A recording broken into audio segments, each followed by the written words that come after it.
So today is our last class before summer break. Start a little early with summer, especially since our weather has been so cool and rainy, which is great. I'm grateful for it. Not quite ready for it to be full blast summer yet. You got that right. Yeah. But we will start our summer vacation a little early.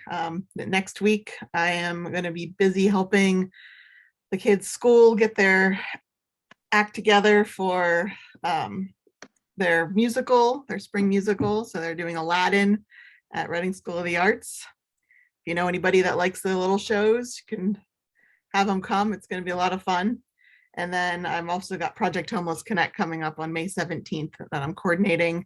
And it also sounds like we are going to be doing our presentation to the city council for our micro shelter on the 17th as well. So that's going to be a very busy day for me. I'll probably. When is it, Katie? You got garbled. When is it? May 17th is what we're looking at right now. It just, keeps getting pushed back to the next council meeting until we get it under control. So we think that this is going to be it, but we've also thought that in the past. So I will be in touch with you, Pam, for sure.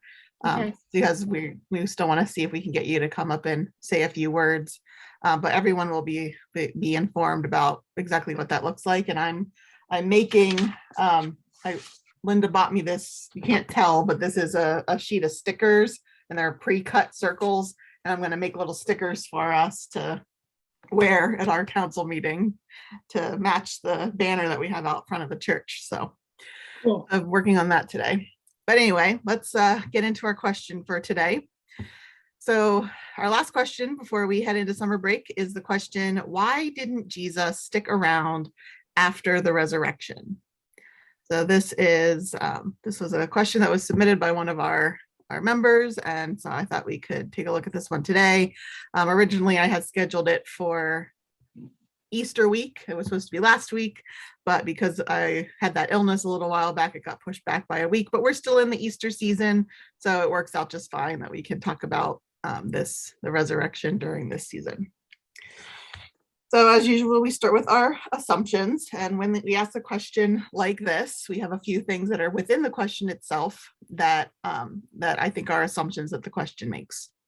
So the first thing is that Jesus was resurrected. If you're asking about how long he stuck around after he was resurrected, then you have to assume that he was resurrected, that this is something that happened. So the Bible spends a lot of time on this idea of Jesus' resurrection. It's very important for our gospel writers and especially for Paul that Jesus was resurrected. So I want to look with you first, and if you're a visual person, you might want to grab a Bible for today because I do have several places that I'm going to be reading, and I don't have the space on the screen to show you the words themselves. But we're going to start with 1 Corinthians chapter 15. I'll give Pam a second to come back with her Bible.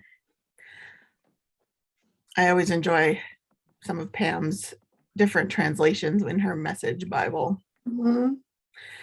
I've probably said this before in this class, but I was always really snotty about the message and the voice and those paraphrases when I was in seminary because, you want it to be as close to the original Greek and Hebrew as you can possibly get it and be snotty about it. But in my old age now that I've settled down a little bit, I find those to be interesting and helpful sometimes, obviously knowing that they are not intended to be direct translations of the original words, but interesting insights and ways to potentially help you to find ways into the text that you otherwise wouldn't.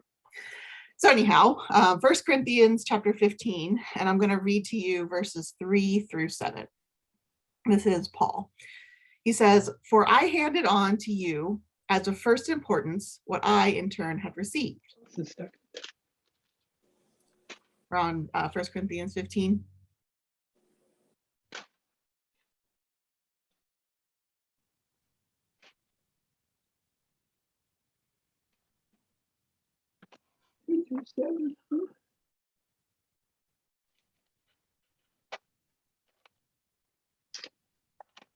wrong page.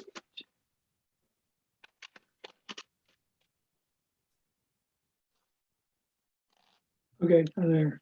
All right, got it. Got it.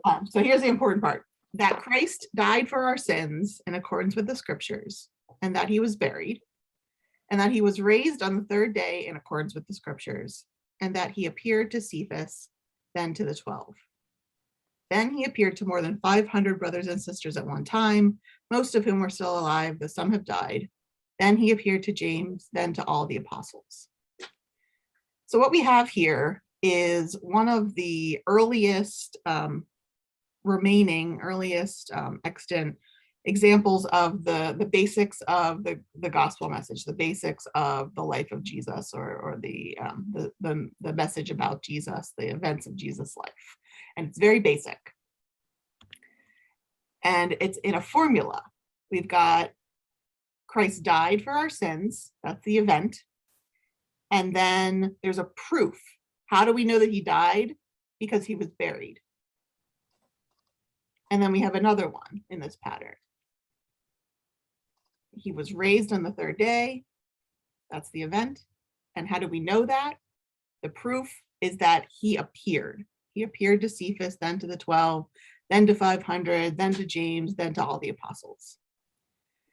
So the importance of the historical, literal occurrence of these events, and the assumption that the way that you argue for their existence being these secondary events. So he died. Well, how do we know that he died? Because he was buried. You can't bury a living person. And then he was raised. Well, how do we know that he was raised? Because of his appearances. And so very early on, the appearances become a really important part of the tradition about Jesus, because that is how we prove that he was raised. Originally, you see some talk about the empty tomb. That could also be a proof, but not quite, because if the tomb is empty, what's the most logical explanation? Is it that he was raised from the dead?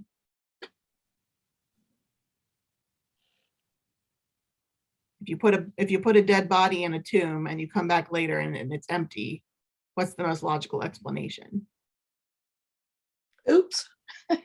He got lost, right? Somebody stole his body or got moved or something. So we have to prove not just that he was moved, but that he was raised from the dead. So that really the only way that you can prove that is by witnesses seeing him alive after we have proven that he was dead, because he was dead. And so that's why the appearances of Jesus become incredibly important to the tradition very early on. I got a question. Yes. Isn't the word appeared a English word? And appeared means more than, it isn't human. In other words, he said, he appeared to me is, how did he appear? Was it a hologram? Mm-hmm. Was it in person? Was it a reflection of the water? I mean, there's a number of different meanings to that word. It's not precise. Yes. Point. Yes. So we're going to talk about that. That's a good question. So we need to talk about that. What these appearances look like and in what form Jesus is appearing. So before we do that, though, I have one more assumption that we want to talk about with this question, because the question is, why didn't Jesus stick around after the resurrection? And so the other assumption within the question itself is that Jesus didn't stick around. So what is sticking around? How long does it have to be for it to count or something? So I wanted for this to just look at Acts chapter 1, verse 3. After his suffering, he presented himself alive to them by many convincing proofs, appearing to them during 40 days and speaking about the kingdom of God.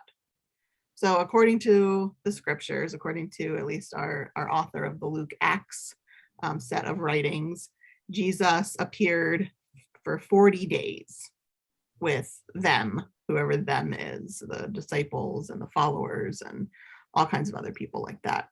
And so we're looking at about a 40-day period. Now, if you are within those 40 days, or you are just after those 40 days, then you can't really ask the question, why didn't Jesus stick around? Because you have no idea how quickly things are going to change or how quickly he's going to be back. Because he said, I'll be back. And so you get, there's a lot of confusion about that, even within the Bible itself. We've talked about this a little bit before with Paul. And if you look at Paul's letters and you kind of put them in chronological order based on when scholars believe the letters were written by Paul, you can actually see a progression of his writing and thought from Jesus is coming any minute. Don't worry about anything else. It's unimportant. Be ready. All you have to do is focus on this. And then as days and months and years pass and nothing happens, then he starts to change some of his thoughts, some of his opinions, some of his advice that he gives to people about living a Christian life, because it's no longer this imminent thing. It's, well, maybe it is going to be a few years or a few decades or a few centuries or a few millennia before this happens. And so then I think you can start to say things like, why didn't he stick around? 40 days is not very long in light of the 2,000 years it's been since these events. So I think that is a legitimate question to ask. Why didn't he stick around? Why has so much time passed in here? So we're gonna look at that today. Jim? You think that he might be concerned about the non-believers coming after him? Well, they did it last time and it didn't really work out for them, did it? Right. Okay. So I want to talk about, in order to figure out why didn't Jesus stick around longer than the 40 days, I want to first talk about what that period in the post-resurrection looked like. And we don't actually have a whole lot of information about this. We have many traditions and many images and many experiences and interpretations of the life of Jesus. We certainly have a ton of information about his last week on earth and the experiences that he had that week, and then into his trial and execution. But it's very difficult to find anything very definitive within the post-resurrection stories. And I think there's a reason for that. But what I'd like us to do is just take a look at some of these stories. And we're not gonna read all of them, because then we would be here for hours today. But I just want to mention a few of these things. So the first appearance, the first thing that Jesus does post-resurrection is, according to the Gospel of Luke, he appears to Mary Magdalene. So in some of the Gospels, there is an angel or a young man or something who tells the women or tells Mary to go and tell the disciples what has happened, but they don't actually see Jesus. But in Luke's Gospel, Mary herself is still in the garden, wandering around looking for the body of Jesus, and Jesus appears to her. And she thinks that he is the gardener. He says, "Sir, do you know where the body of my Lord is?" And then he says, "Mary." And when he says her name, she recognizes him for who he is. And he tells her to go and share the news with the rest of the disciples.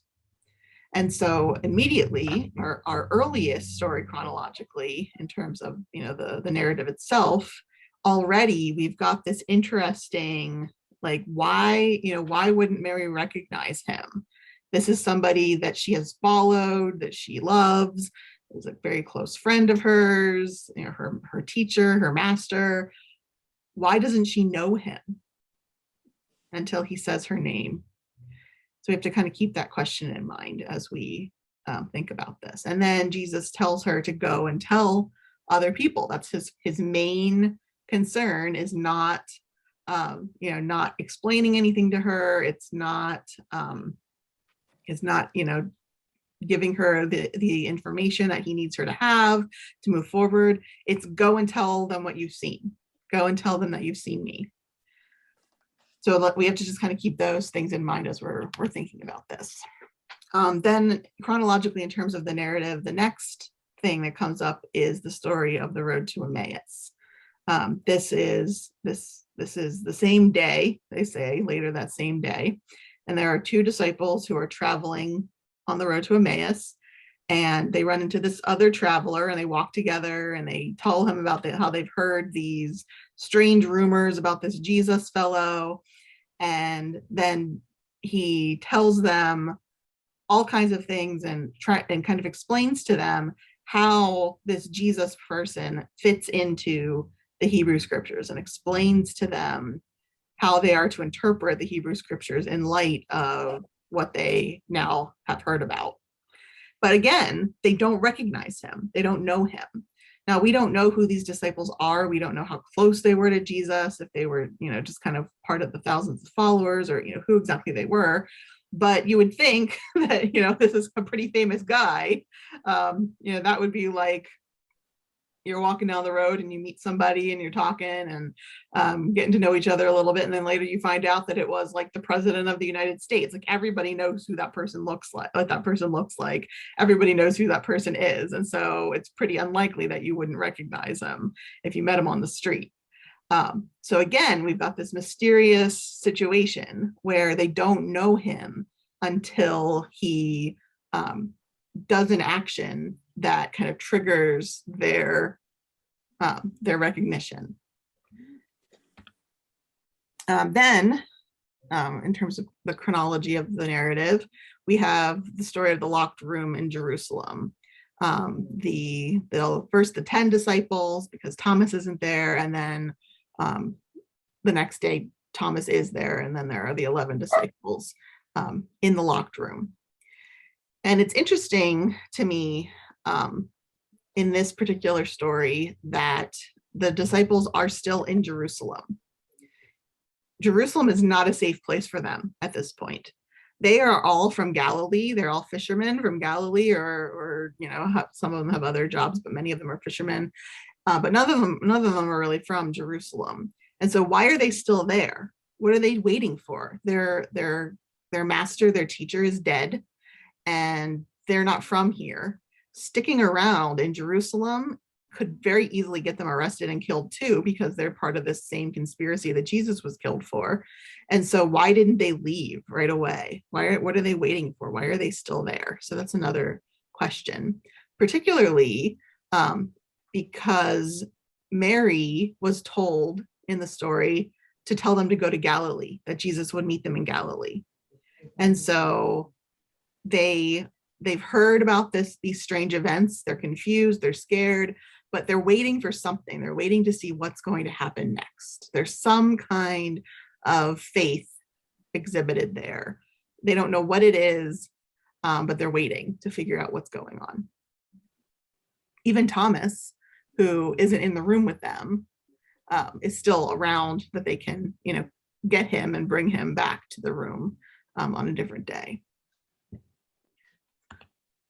Then we have another story, this one taking place in Galilee, where there are 7 disciples. Again, not all of them are named, but they are in the sea.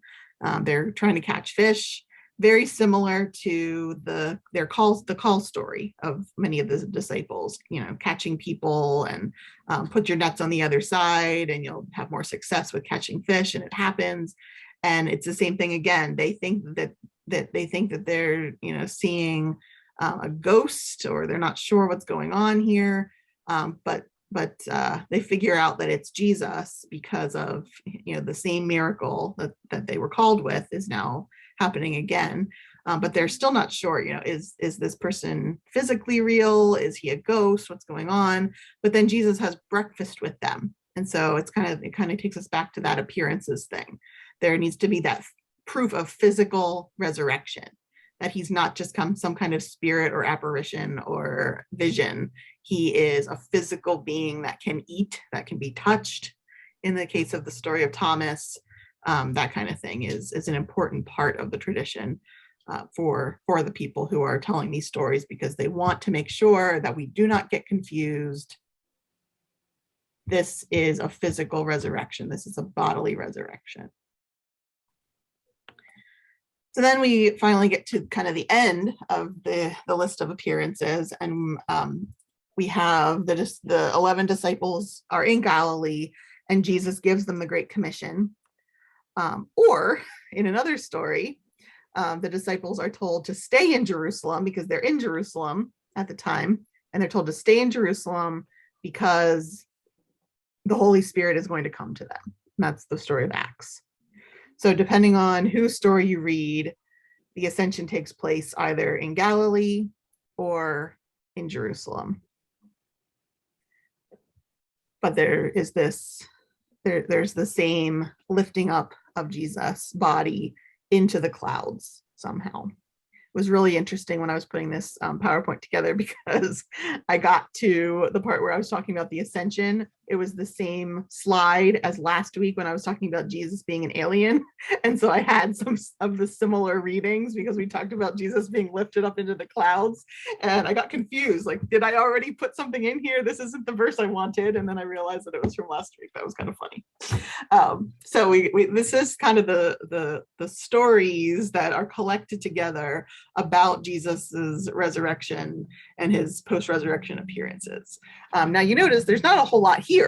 Even if he was around for 40 days, that's a pretty long time to be hanging around. But we don't know, are these just random appearances, like you're just going about your day and then Jesus appears and has breakfast with you and then disappears, and then you go about your day and you don't see him for another week? How does this work? None of this is explained. It's just the stories as they stand is all we have to go on. And so it's very difficult to put together and piece together an understanding of what this period looked like, what it's about, what it means even, is very challenging. But I think something that we can see in the development of the thought about this is what I'm calling the progression of Jesus' presence, the understanding of what the presence of Jesus looks like. And so what I want to do is look at a few verses, few sets of verses that kind of show us how Jesus being present, how the description of how Jesus is present shifts. So the first thing I want to look at is Acts chapter 1, starting with verse 6. And I just have a little bit of it here, but I'll read the whole thing and you can follow along if you are so inclined. So when the disciples had come together, they asked him, "Lord, is this the time when you will restore the kingdom to Israel?" So at this point, the disciples are still thinking that Jesus is some kind of political leader. They're still confused about Jesus' mission. They want him to be someone who is there to make political changes, to establish Israel back in its own political will and independence from Rome or any of these other foreign rulers. This is still what they think his mission is all about. But then Jesus says, "It is not for you to know the times or periods that the Father has set by his own authority, but you will receive power when the Holy Spirit has come upon you, and you will be my witnesses in Jerusalem, in all Judea and Samaria, and to the ends of the earth." And when he had said this, as they were watching, he was lifted up, and a cloud took him out of their sight. While he was going and they were gazing up toward heaven, suddenly 2 men in white robes stood by them. They said, "Men of Galilee, why do you stand looking up toward heaven? This Jesus, who has been taken up from you into heaven, will come in the same way as you saw him go into heaven." So this is the moment of the ascension. This is when Jesus' earthly ministry is fully concluded. He has resurrected. He has spent a little time and these weird appearances, and now he's gone. But he talks to them about the coming of the Holy Spirit, and so it's all very confusing to the disciples because, like I said, they thought that Jesus was here to establish some kind of earthly political power. And so Jesus is still not fulfilling those expectations. Jesus isn't just a what they would call a son of man, like is they interpreted out of the book of Daniel, for example, who will return to make political changes on earth. Jesus is the Son of God, who is the embodiment of God's kingdom now and in the future. So this is a slow shift of understanding of who Jesus is and what his mission was all about, and therefore a change in the mission of the church. Because if we are supposed to be following Jesus and doing his mission, helping to put forward his mission, we have to understand what that mission is, right? The disciples thought that the mission originally was some kind of political revolution, but over time, they started to understand what was really going on here in terms of God's kingdom, not being a physical earthly kingdom, but something bigger than that. So then Jesus is no longer bodily present on earth. And then we start to have even more interesting stuff in terms of the appearances of Jesus, like what Jim was saying. What does an appearance mean? So this 1 Corinthians 15 verse 8 is the continuation of that passage that I read to you at the very beginning. So it talks about, the proofs. Jesus died according to the scriptures and was buried. He was resurrected according to the scriptures, and he appeared to Cephas and the 12 and all these other people. And then it says, last of all, as to one untimely born, he appeared also to me. And this is super interesting that he is connecting these appearances in the same way, his experience of Jesus' appearance right along with the appearances of the post-resurrection pre-ascension. Because as we know, Paul was not an original disciple or original apostle of Jesus. He was an enemy of the way, which was what they called the movement at the beginning. And over time, he changed.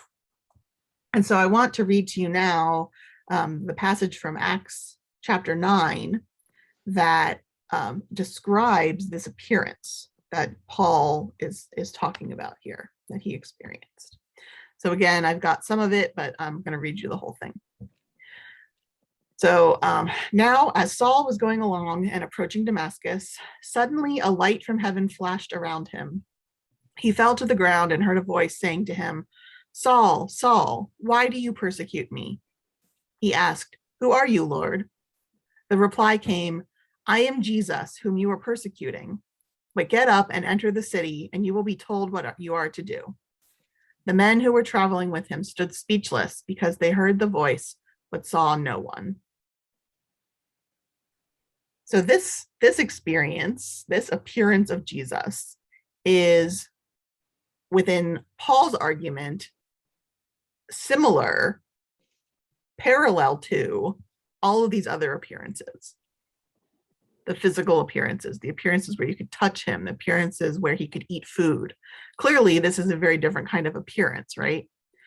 This is what Jim was trying to get at earlier.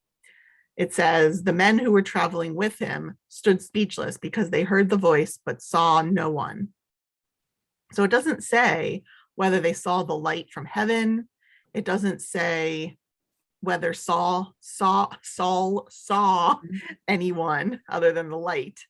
But clearly there's something going on here where there's no physical body present, but there's this voice. And so now we have this new kind of appearance, a new kind of presence of Jesus.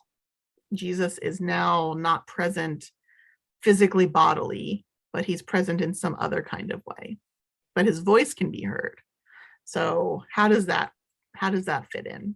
And again, we don't really have a lot of evidence, a lot of information to help us to answer these questions. But clearly there's some kind of change happening from before the ascension to after the ascension. Jesus' encounters with people look very different. Or maybe they don't look that different.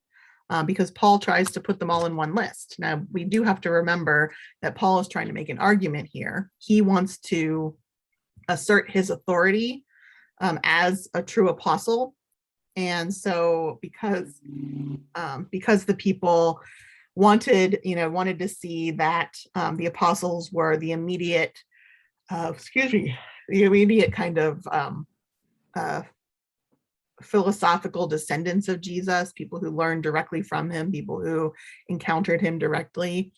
And Paul didn't have that experience.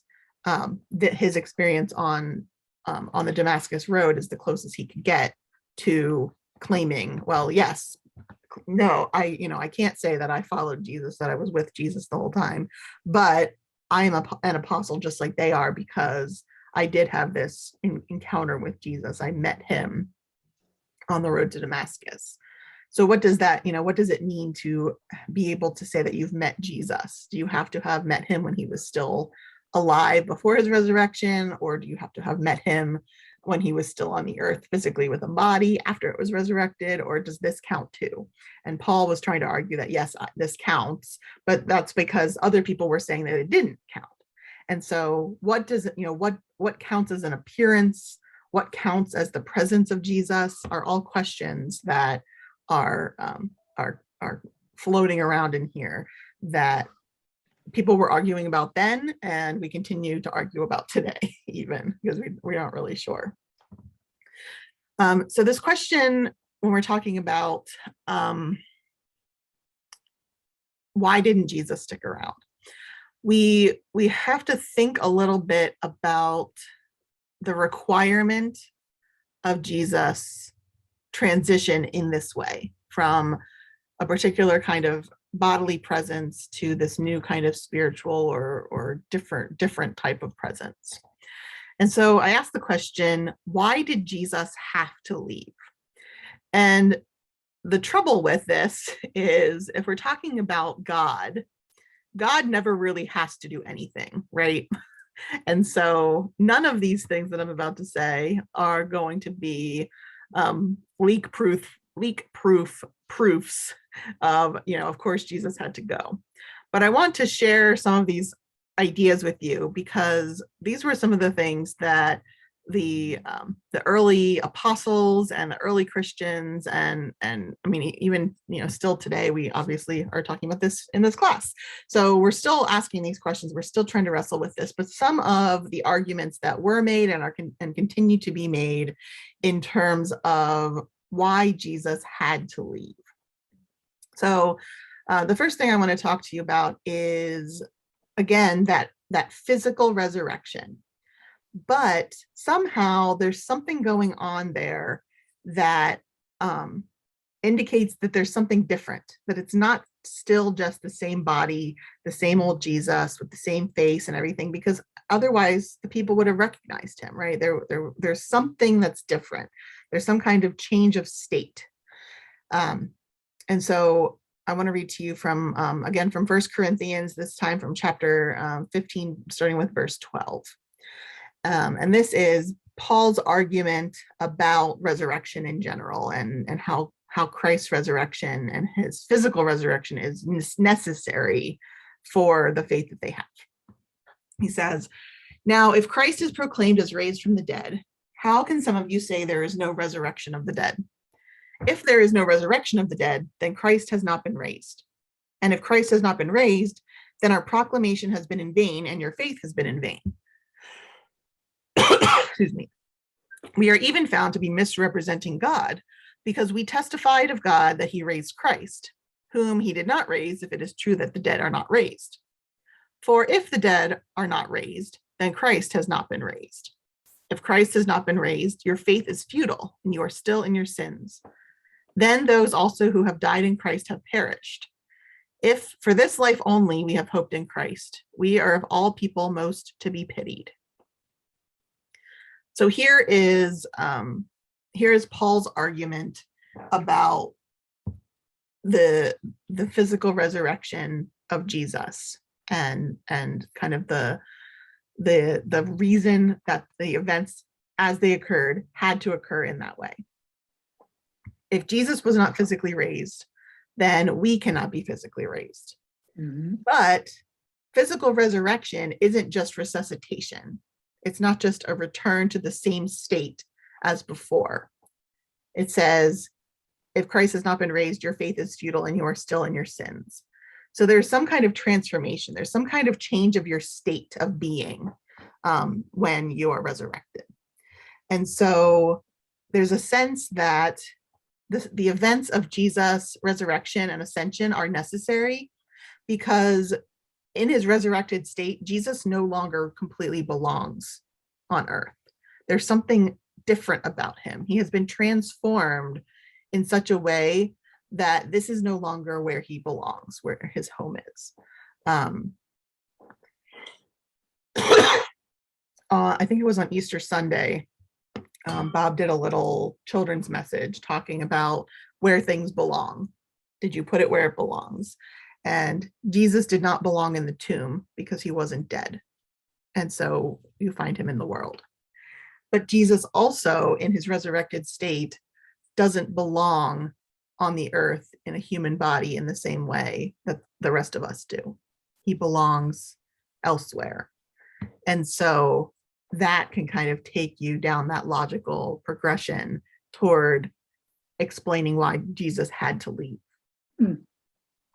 Now, like I said, you could make just as many arguments about how God can do whatever God wants, and so there's not really a reason that Jesus had to leave, but that can kind of give you a place to, to start thinking about that. So then several more steps were taken in this logical progression. And this brings us to our good buddy, Martin Luther. Martin Luther called this the doctrine of ubiquity, and it doesn't matter. They're just fancy words for all these things. But what this was in regard to, it was actually, it was about communion. It was about what is happening in communion. When they were having these debates about what communion is about and how it works and what's happening when we have communion, Luther was arguing with a fellow reformer of the time from Switzerland named Zwingli.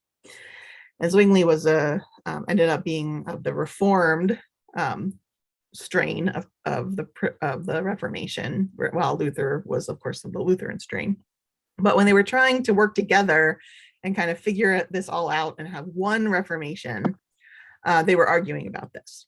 And the problem that they were having was that Zwingli said that Christ has been raised and he ascended to heaven. And so he is seated at the right hand of God. That's what the Bible says. And because Jesus is seated at the right hand of God, he can't be literally and physically present anywhere else. And so when the Catholics say that that when you say the words of institution over the elements in communion and they literally become the body and blood of Christ, that's a lie. That can't be true because Jesus is not there in those elements. Jesus is at the right hand of God. Jesus can only be in one place at one time, just like the rest of us. And so when you do communion, said Zwingli, and you say, this is the body of Christ, this is the blood of Christ, when you say is, you're not literally saying these are the same thing. You're making some kind of spiritual or metaphorical statement of the presence of Jesus in a spiritual way. So that's what Zwingli said. So the Reformed churches all celebrate communion as a remembrance, not as a physical, not understanding that Jesus is physically present in the same way that Lutherans and Catholics do. because Luther got very angry with Zwingli over this. In fact, that this is the one thing that caused the two of them to break off from each other completely, and they couldn't talk anymore, and they were very angry with each other. And that's where we get the two different branches of the Protestant Reformation, the Reformed and the Lutheran. Because Luther said that Christ's human nature, he's fully human, but he's also fully divine. His human nature is united with his divine nature. And because of this, he is not subjected to the same types of limitations that the rest of us creatures are subjected to. And so you can say things like, Jesus is seated at the right hand of God, and Jesus is present here in the sacrament. And in true Martin Luther fashion, he had a nice earthy explanation of this. He says, God is present in your cabbage soup as in the sacrament. The difference is that God is hidden in the soup and revealed in the sacrament. So the doctrine of ubiquity says that in being raised and then in ascending to heaven, Jesus was able to no longer be limited in his presence to one location, like a human, but was able to then kind of shed those human limitations, fully unite his human self with his divine self, and now is able to be present at all times and in all places all at once.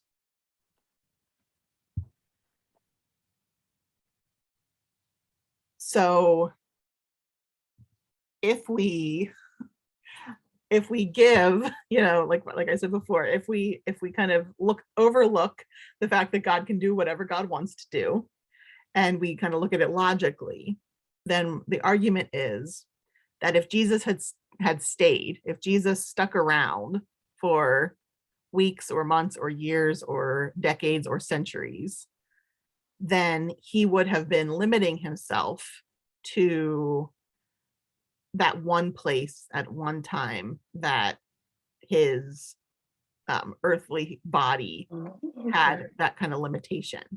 But by ascending to heaven and being seated at the right hand of God, he kind of fully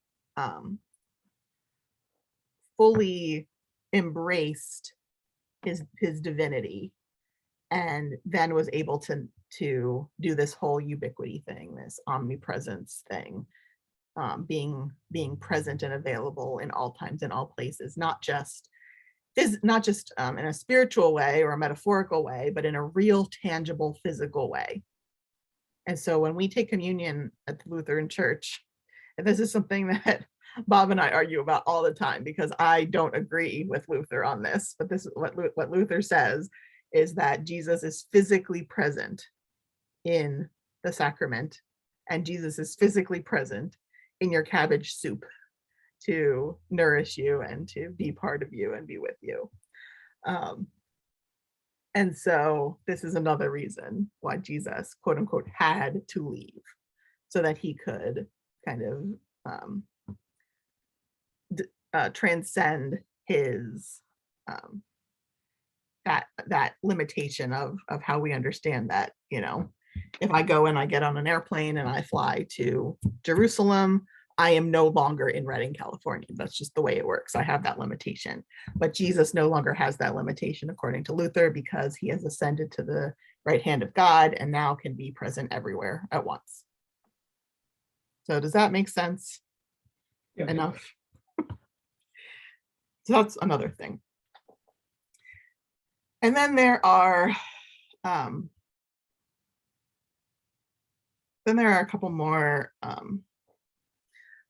little things to throw out there. You could say that Jesus talks about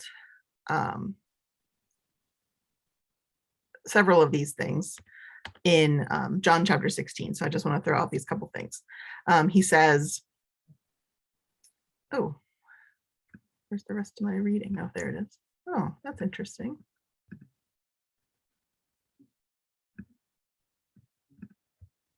All right. Well, I'll read what I've got to you here, and maybe one of you can read the rest. So I wanted to read John chapter 16, verses 5 through 11. And I have, but now I am going to him who sent me. Yet none of you asks me, where are you going? Because I have said these things to you, sorrow has filled your hearts. Nevertheless, I tell you the truth. It is to your advantage that I go away. For if I do not go away, the advocate will not come to you. So the Spirit, you have to make room for the Spirit. Jesus had to leave in order to make room for the Spirit to come and be with the people. But if I go, I will send him to you. And when he comes, he will prove the world wrong about sin and some other stuff that for some reason, I don't know what happened. It's clearly here. I can like highlight it, but the rest of the words aren't here. So does somebody have the rest of John chapter 16, probably starting somewhere around verse 7 or 8?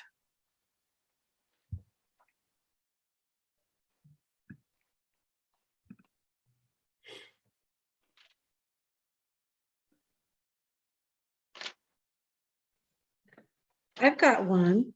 Okay. I think it starts with 8. When he comes, he'll expose the error of the godless world's view of sin, Mhm. righteousness, and judgment. He'll show them that their refusal to believe in me is their basic sin, that righteousness comes from above, for I am with the Father out of their sight and control, that judgment takes place as the ruler of this godless world is brought to trial and convicted. Does that take you through 11? Mhm. Okay. So I must have more notes that I lost. Are they on the next slide maybe? Nope. Okay. Well, lost to the internet sphere somewhere. Oh, there we go. Haha, I just had to go away and come back. Okay. So we are looking for we're looking at this idea that the Spirit can't come until Jesus leaves. Again, why is that? That doesn't make any sense. God can do whatever. Why can't the Spirit and Jesus both be on earth at the same time? That's really weird. But that's one of the things that has been argued, that Jesus has to go so that the advocate, the Spirit, can come. And what's he going to do? He's going to prove the world wrong about sin and judgment and righteousness so that the world can understand the truth. So that's why Jesus has to go. Here we go. Now I've got all my notes back. So then the preparation is from John chapter 14. So a little bit earlier than this part, but Jesus does a lot of talking in John, so it might even be part of the same speech. But this is a famous passage from John chapter 14. In my Father's house there are many dwelling places. If there were not, would I have told you that I'm going to prepare a place for you? And if I go to prepare a place for you, I will come back again and take you to myself, so that where I am, you also may be. So Jesus is going ahead of us to do some housekeeping, get the house ready. Please don't come to my house right now. It's very dusty. I'll go ahead of you and take care of that. And then when you get there, it'll be nice. And then from Matthew chapter 28, making room for us to take up the mission, it says, go therefore and make disciples of all nations, baptizing them in the name of the Father and of the Son and of the Holy Spirit, and teaching them to obey everything that I have commanded you. So Jesus giving that command to take up his mission, to participate in the kingdom of God, in the ushering in of the kingdom, in the sharing of the good news, because Jesus isn't doing it anymore. And so without him, kind of taking over everything, it's kind of like how when mom is home, no, mom just does everything, takes care of everything. But when mom goes away and says, I expect all these things to be done when I get back, then everybody can step up and do their job, do their chores. If Jesus is there, of course he's going to do a better job than me. So I shouldn't say anything. I shouldn't do anything. But if Jesus hands me the job and then leaves the house, then, oh gosh, I better step it up, because I'm the one that's responsible for this now. So those are just some some other types of logical explanations for why Jesus had to leave, why he couldn't stick around after the resurrection. So questions or comments on any of that? Now it makes more sense. Really does.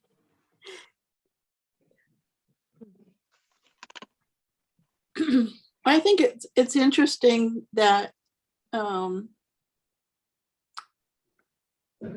he had to physically appear to all these people, and that so many of them didn't recognize him at first. That's kind of a puzzle, Yeah, what does that mean? We don't Yeah. What know. Yeah.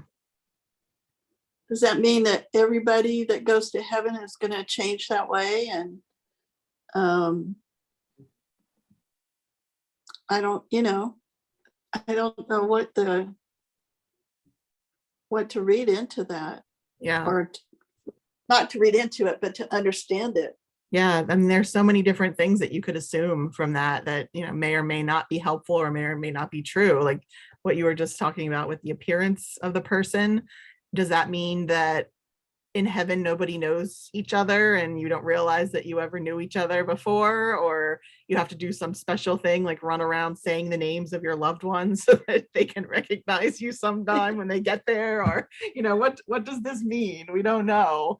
But I think what we can say is that resurrection is not resuscitation. It's not just a elongation of the life that we knew before. It's a whole new different life. It's a whole different type of life.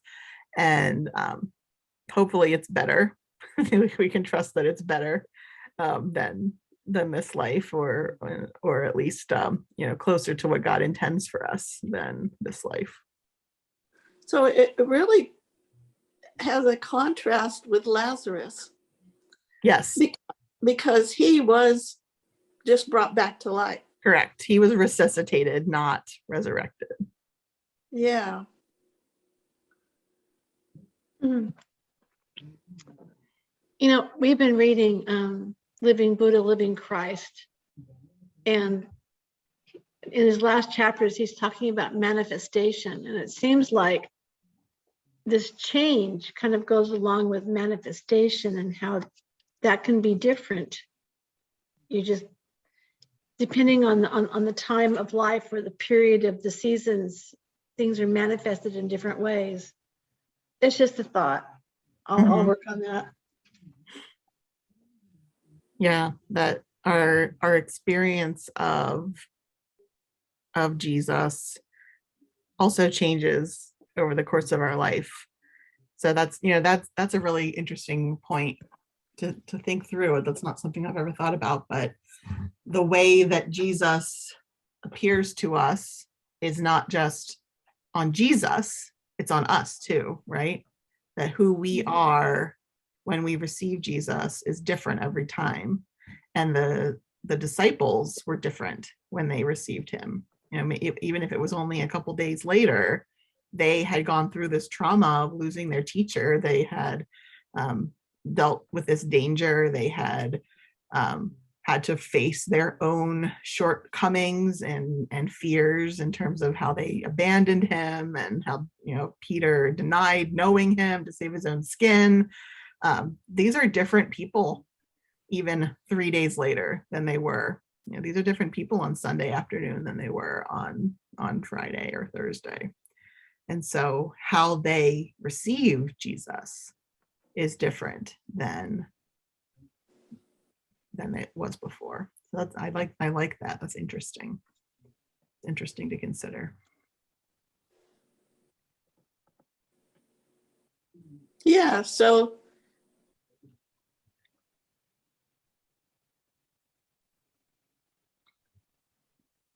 I don't know. I had a cousin who lost a baby. Well, her child, it was born, but it was born ill and it died. She died. And when I was searching for something to say to her, I mean, how awful to have your newborn Yeah. pass away like that. And I thought and thought about it. And then I wrote her the card and I said, I don't know what the reason for that is, but I think that heaven would be a really sad place if there weren't any babies to play with. Mm. And I know that's stupid. I know it's really, but Jesus changed, but do other people change? I mean, do they change into a different age or do they stay babies forever? I don't know. When I was a little girl, this is awful, but when I was a little girl, I never like was suicidal or anything, but I always thought, I don't want to grow up. I want to die and go to heaven when I'm a kid because I don't want to be a grown up. That sounds boring. I want to be a kid in heaven. And you were right. and so what does that look like? Or like people who lose their spouse really young and then live a much longer time. But I think there is something to that, and even in the Bible where the Pharisees are trying to challenge Jesus and say, okay, well, let's talk about the resurrection of the dead, which they didn't believe in, or the Sadducees.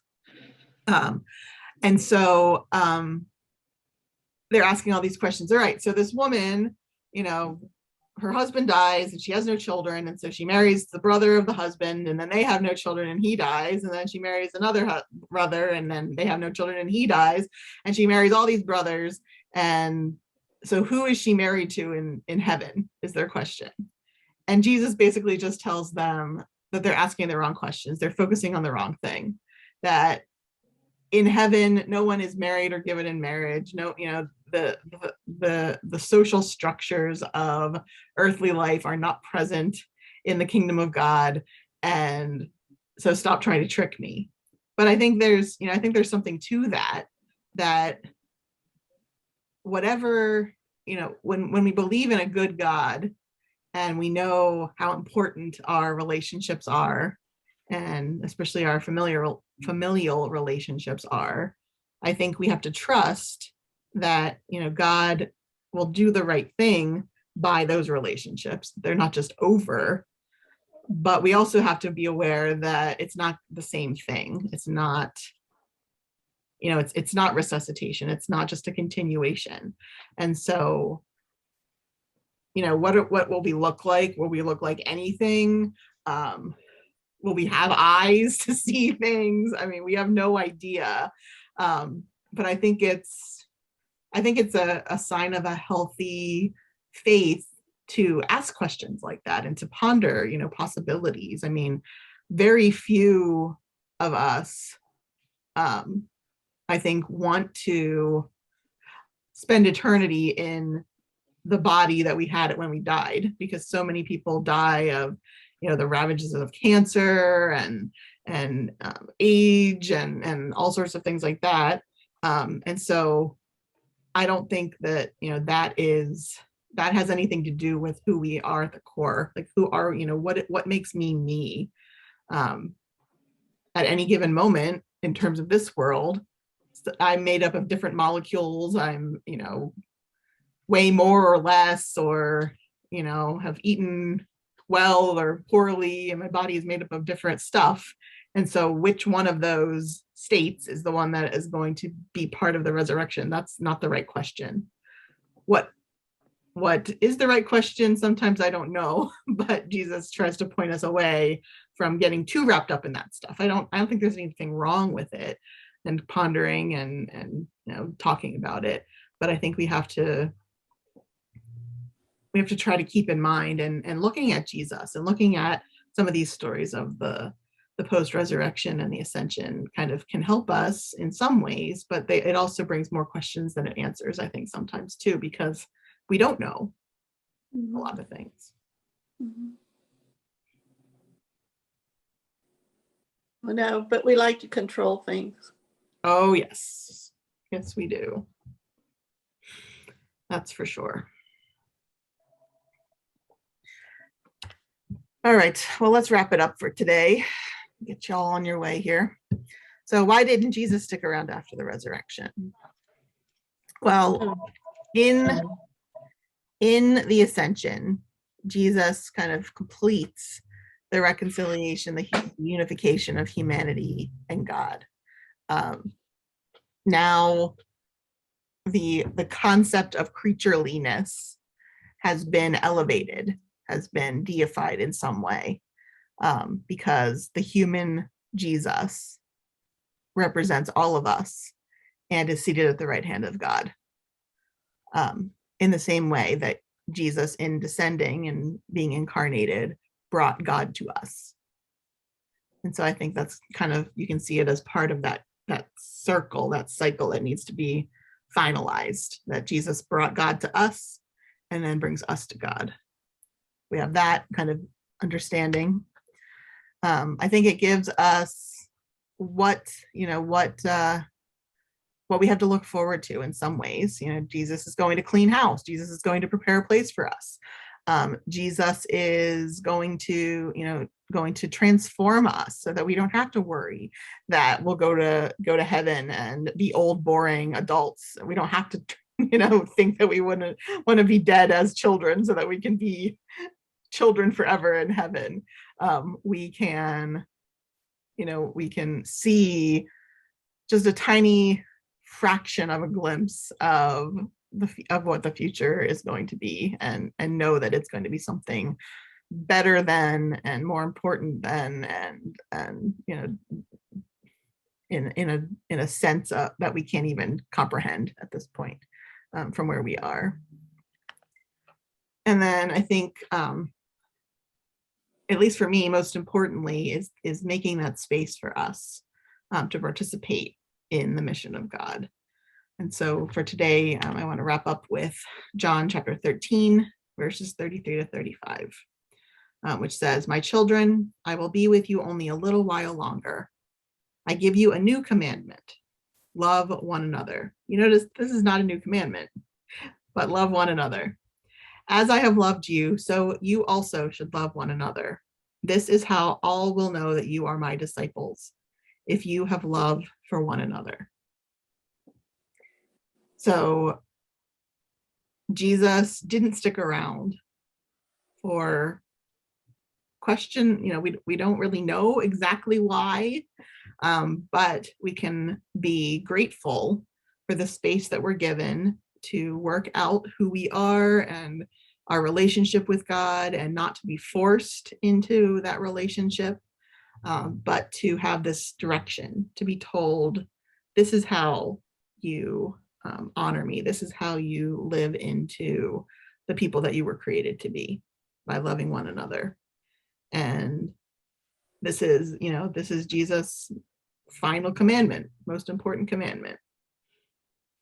So I think that, that's what I take away.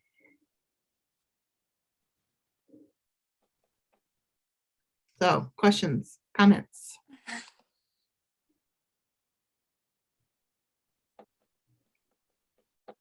I don't know why it's so hard to do that. Because we're all so unlovable, aren't we? That's why God's so great, because we're all so unlovable and God loves us anyway. Well, some people really do outrageous things, and that makes it really hard. Yep. So thanks, Yeah. Katie. That was very thought-provoking today.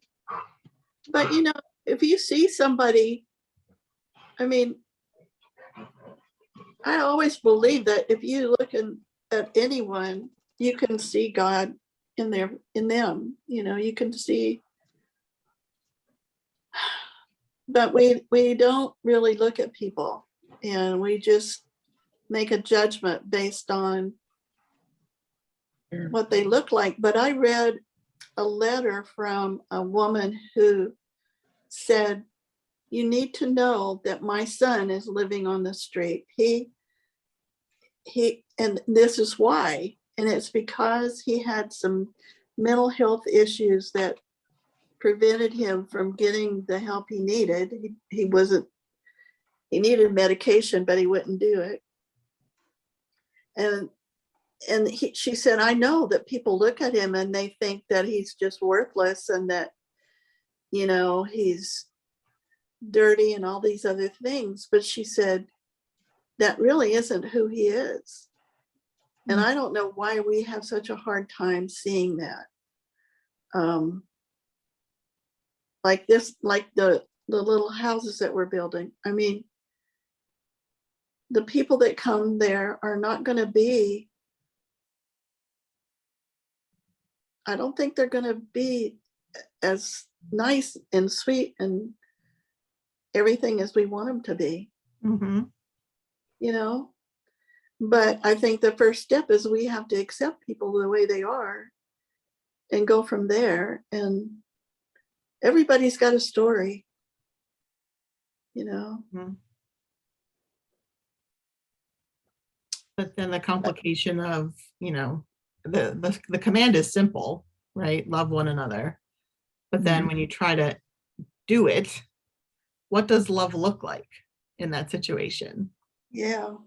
I would certainly say that you start with acknowledging the humanity of another human. Yeah. But does love always look like, acquiescing? Does love always look like letting people do whatever they want? Anybody who's a parent would obviously say no to that. I love my children, and so I give them limits. I love my children, and so I give them physical and emotional and behavioral boundaries to help them to navigate the world in the best way that they can. But that doesn't always look like love to them. I get a lot of, you're the worst mom in the world, when I say you can't have candy for dinner or something. Yeah. So I think that's where it gets more complicated. Yes, it is very complicated. Well, and then you're going to be bringing criticism on yourself. People lump people into different groups and categories, Yep. And so you may not want to be associated with this particular societal group. Mm-hmm. But it's that thing of there, but for the grace of God go I, because anybody could end up in that situation. You read these stories where people, had health problems and bills piled up, and then they lost their home. I worked with lots of people like that, and it's sad. Mm-hmm. Excuse me. It's me. But we just need to give them a chance. Right. Sometimes that's all it takes. Other times it's even more complicated than that, and keeps going and going and going. I don't know if I've mentioned this before, but there was this shed on a vacant lot on Victor. It was there for years, and it was just a shed. And on the roof, it had written on it, "Love them all and let God sort them out." And I just loved seeing that. Every time I went by, it's, don't judge people. Just let God figure it out, but it's hard. It is. It is. But I have a hard time having compassion for Putin right now. Yeah. I mean, in that book, Buddha Living Christ, it's like he talks about having compassion for everyone. I just have a hard time with that. Mm-hmm. So I do too. That is hard. Yes, it is. but I like your level it roof up. saying, I like your roof, the top of the shed. Yeah, that's nice. Let God sort it out. That's good. It kind of grounded me every time I went by. Yeah. All right. Well, that wraps it up for this semester, I guess. So we will take a break now. until sometime in August. I will reach out to you and let you know when exactly that date will be. But just a couple of the questions that we still have on our list. I think I've got about 10 or 12 still that we'll pick up with in August. But what is Islam? Was Jesus married? What is Christian anarchy? Who wrote Genesis? Just some of the Have you read the Book of Longings? I have not. Well, that's about Jesus being married. It's a very interesting book because she goes into some real detail on what things must have been like back in the day. Mhm. So it'd be a fun read among everything else you're Yeah. doing right now. For my summer break, for my summer vacation. Yeah. All right. Well, thank you, friends. That's a good Thank you, question. Katie. for Genesis. I'm Yeah. going to be looking forward to that. All right. Take care of yourselves. Please reach out if any new questions come up in your comings and goings and conversations, and I'll add them to the list. Okay. Obviously, we'll see each other other times and places too. Okay. Okay. Bye-bye. Take care. Bye, Bye. everybody. Take care. Love you Bye. all. Yeah. Have a good summer. You too. Bye-bye.